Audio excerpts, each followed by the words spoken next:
A bill in the Senate is focused on how South Carolina law enforcement should handle high-speed chases. Had several of them around here lately. State House reporter Caroline Yaffa tells us how the rules could change for officers. If passed, lawmakers say the bill would prioritize public safety and ensure that high-speed chases only happen when necessary. Right now, there is no uniformity. The only thing the law says is that each agency has to develop their own policy.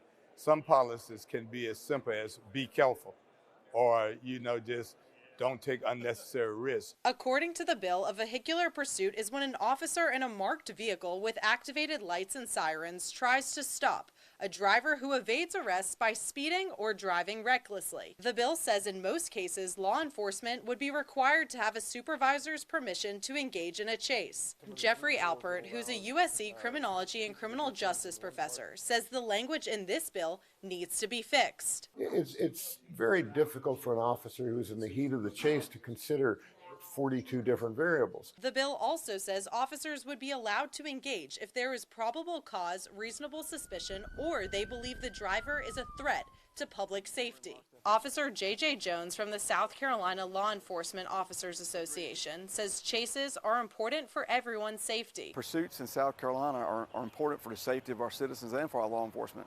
Innocent bystanders are hurt just as often as law enforcement is, so we need to make sure whenever bad guys or offenders run from law enforcement, they face the charges and they face felony charges. Senator Darrell Jackson says he's willing to work with law enforcement to find a compromise. I would be devastated if we lose another innocent life because we did not have a policy that could be as simple as I'm chasing behind this person. Jackson says other states have passed this bill, and he believes it needs to be a top priority for South Carolina lawmakers.